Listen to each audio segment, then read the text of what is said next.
This almost leads, for me, to a big scandal at the BBC itself, Jimmy Saville. Let's have a look.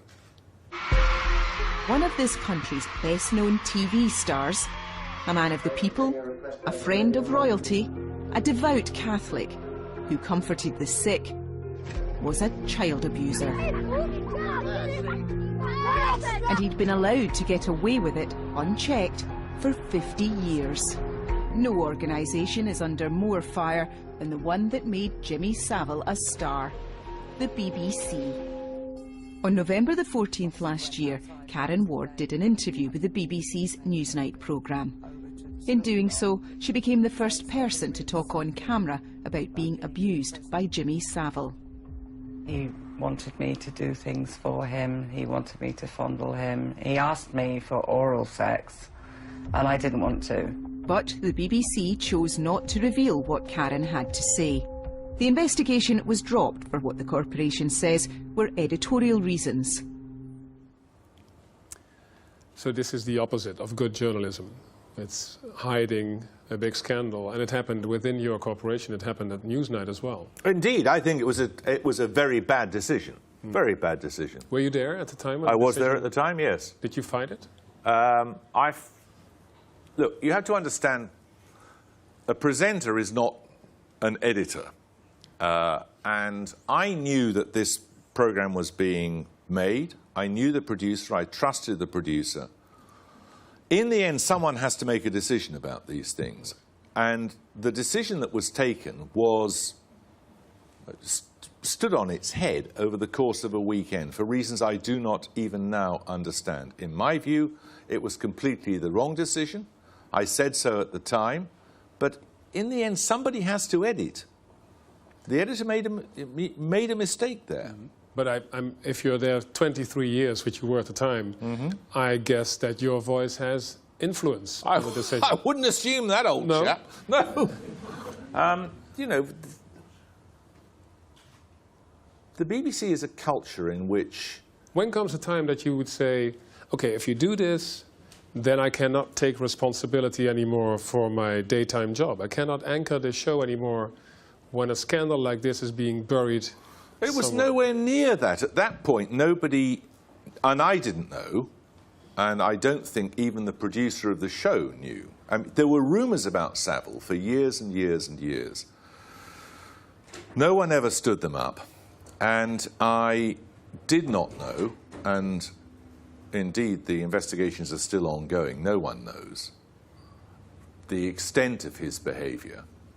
At that point, the producer, who, as I say, I completely trust, had found out, and I think but I don't think he knew the scale of the outrage. So, what are you suggesting? That one should have said, yes, I'm going to resign if this... No, I'm not saying that, but I'm wondering, because scale doesn't really matter. If he abused 10 kids or 20 Decisions or like this are being made 100. Absolutely every day about whether you run a story or pursue an investigation.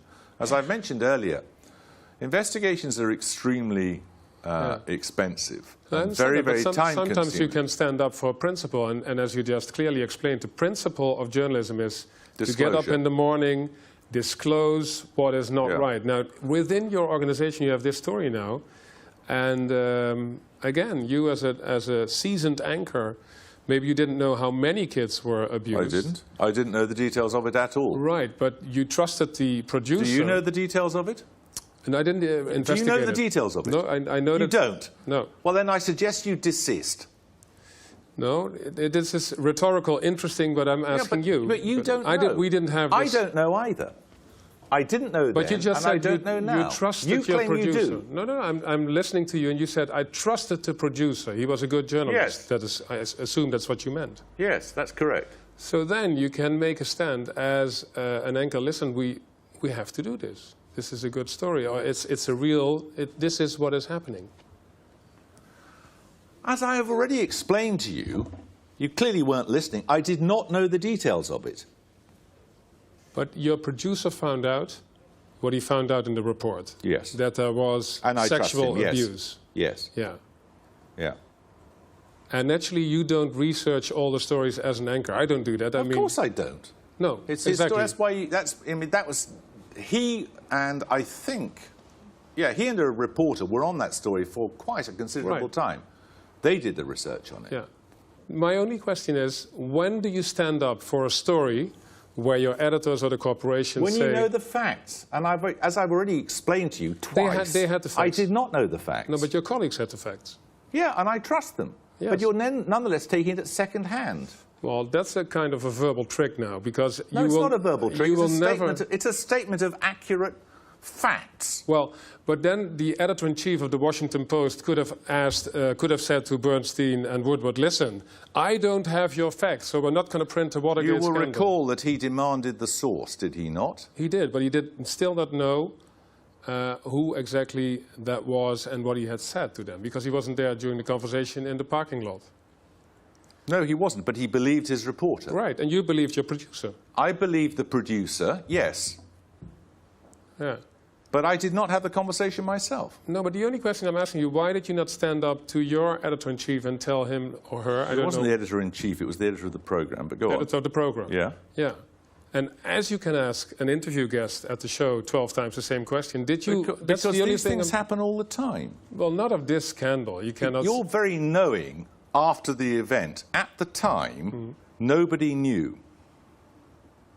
Nobody knew what the scale of this scandal was. Nobody knew what significance this story would subsequently assume. Did you see, for example, the quote that we have just seen of the woman? No, I did not. So you didn't have a look at the report? No, I did not. No? Why not? Because that's the editor's job. And as I've already said to you, editors have to edit. But if you are a curious mind, you could maybe think, let's have a look at it and decide if it's Have you good ever or not. worked on one of these shows? Because... I'm doing it every night. Are you? Yes. So how many pieces do you view per day before transmission? If there is a discussion about a piece, I will immediately have a look at it. We're not talking about if you've now entered a caveat. If there's a discussion, there is no discussion.